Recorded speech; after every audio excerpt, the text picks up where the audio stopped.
Guys, for today's video, i-share ko lang itong, para sa akin, somewhat good news. I just don't know kung good news sa iba na gumagamit nitong Mocha Mocha.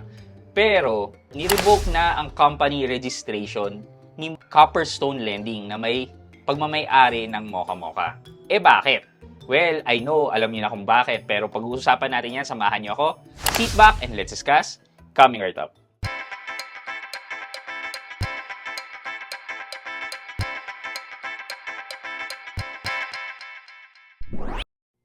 Hi guys, this is Pat and you're in Pat Quintos Review TV. So if you're new in my channel, I do reviews about personal finance na meron akong experience at ginawa ko na yan ng videos and playlists na makikita nyo dito sa taas. At kung bago ka dito sa channel ko, you may want to consider subscribing to my channel. Okay guys, so itong news na to nag-appear last week. April 26 siya pinublish na Sunstar and meron pang other online website. Sunstar Davao Digital. Okay. So basahin natin. Ito sabi niya, headline. SEC revokes Copperstone Lending Certificate of Incorporation, Authority to Operate as a Lending Company. So, ito pa lang sa title, ni-revoke na yung registration niya as a corporation. So, wala nang corporation na tinatawag na Copperstone Lending. Sabi dito, basahin ko, the Securities and Exchange Commission has canceled the lending license of Copperstone Lending Incorporated, which operates under the lending platforms OLPs, Quickla, Poco Cash, Blue Peso, Peso Forest, Mocha Mocha, Peso Buffet, and Load Cash for its unfair debt collection practices and its failure to disclose the true and correct terms of loan contracts with borrower. So, ito daw pala yung reason kung bakit clinose ang Copperstone Lending, which is unang-una unfair debt collection practice, and pangalawa yung failure to disclose the information regarding loan. Kasi meron tayong law na tinatawag na Truth in Lending Act wherein kailangan ipakita ng mga lending companies yung terms, yung interest rate, and etc. And kasama sa Truth in Lending Act din yung pagpapakita ng per annum na annual percentage rate. Kasi 'di ba, nakikita natin sa kanila pinapakita ng mga online lending apps is per day. Yan. Okay lang naman ipakita mo per day, pero kailangan mo pa rin ipakita yung per annum na interest rate. So, maraming mga online lending app na ganyan hindi pinapakita yung per annum. Tuloy natin. In an order dated April 11, the SEC Financing and Lending Companies Division, Finland, found that Copperstone Lending violated Republic Act 3765 or the Truth in Lending Act, as well as SEC Memorandum Circular No. 18, Series of 2019 MC18 on the prohibition of unfair debt collection practice. Hindi naman pala natutulog si SEC, may ginagawa naman pala siya, kaya lang parang ang tagal-tagal na nag-ooperate ng mga ganitong online lending apps with an unfair collection practice, pero parang wala masyadong action, di ba?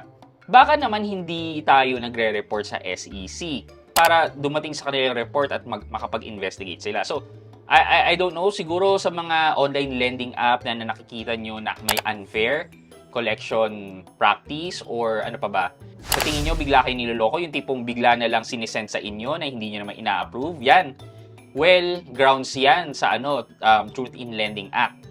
So, pwede kayong mag-file ng report kay SEC using this, yan, para ma-action na ng SEC itong mga mapang-abusong mga online lending apps. Accordingly, Finland revoked Copperstone Lending Certificate of Authority to Operate as a lending company and its primary registration. The company was also ordered to pay 20,000 for violating the Truth in Lending Act. Parang baba ng 20,000. Okay lang siguro 20,000 per violation per customer nila. Mas okay yun. Kasi yung 20,000, parang ang baba nito. Ang baba ng pangil ng batas. Siguro, sana masilip to ng mga mambabatas natin, mga congressmen and senators, to double check yung sanction. 20,000 pesos lang, sobrang baba. Versus sa pamamahiya nila sa mga tao na nanghihiram sa kanila. Nako, hindi worth it yung 20,000 pesos. For me, kulang na kulang pa yan. The order was issued in response to several complaints filed with the SEC regarding Copperstone Lending's OLPs. Ayan. So, alam nyo na, kailangan nyo talagang mag-file ng report para ma-actionan ni SEC. Findings by FinLed revealed that Mocha Mocha had disbursed loan amounts to borrowers without informing them of the exact amount involved, as well as the interest on overdue payments.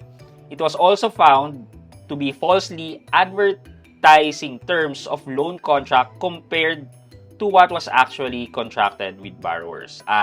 Ayan yung mga sinasabi nilang ganito kahaba yung payment terms, pero ang ibibigay lang sa'yo is 7 days. Diba? Talagang mapanloko kasi sana in-advertise na nila na unang hiram mo is 7 days and then eventually magkakaroon ka ng longer payment terms. Hindi eh. Ang sinasabi nila lagi dito is longer payment terms. Under sa memorandum na nilabas ni SEC, yung MC-18, sinasabi dito na it prohibits the use of unfair collection practice, including the use of threat or of violence to harm the person's reputation, property, and any person. The use of obscenities, insults, or profane language, as well as disclosure of publication of names of borrowers who allegedly refuse to pay debt, among others. So, bawal na bawal daw yan according dito sa memorandum na nilabas ni SEC. So, again, knowing this memorandum na to, if you experience yung mga ganitong unfair collection practice, pamamahiya, ayan, magkaroon kayo ng lakas ng loob para mag-report kay SEC. Hindi naman pala kasi talaga natutulog si SEC after niyang i-approve yung incorporation. So, basta may nag-report kay SEC, pag-aaralan niya yan, and then gagawin niya yung due diligence niya to investigate, then will provide action thereof. Ayan. So, sa mga nabiktima ng online lending apps dyan, ay nako, go ahead na kay SEC website, dyan sa link na yan para mag-report kayo. And also guys, moving forward, magkakaroon tayo ng additional videos all about online lending platforms para matingnan natin kung if they are in violation of the Truth in Lending Act or yung memorandum na nilabas ni SEC, which is MC-18, para naman, una, magkaroon kayo ng awareness na ganun pala yung practice nila. Pangalawa, mapigilan kayong manghiram. Pangatlo, makapag-report kayo kay SEC. Yan. So, isa yan sa i-expect nyo sa channel natin moving forward. Okay? For our question of the day, kapag nandun na kayo sa sitwasyon na kinokolektahan kayo, minumura kayo, pinapahiya kayo, ano actually yung nararamdaman nyo? Nagagalit ba kayo sa kanila o natatakot kayo na hindi nyo alam yung gagawin nyo? At bakit? Let me know sa comment section sa baba para may chance kayong manalo ng 1,000 pesos sa ating weekly GCash giveaway. And syempre, huwag niyong kalimutang maglagay ng hashtag Road to 100k sub para sa chance yung manalo ng isang cellphone sa ating monthly cellphone giveaway until we reach the 100k subscriber milestone. Yun lamang po for today's video, but before we end this video, mag-shoutout po muna tayo at shoutout kay at FameFame2128. Sabi niya, salamat sa new video and keep sharing pa po. Hashtag Road to 100k sub. At FameFame2128, shoutout po sa inyo at maraming salamat sa panonood at pagsuporta ng aking channel. Thank you so much. I hope you could like this video, leave a thumbs up, and if not, wala nang problema dyan, but continue to support me by subscribing to my channel by clicking the subscribe button and also the bell button sa tabing subscribe para makareceive kayo ng latest notification sa lahat ng upload ko. Again guys, this is Pat Quinto and you're in Pat Quinto's Review TV. Bye-bye!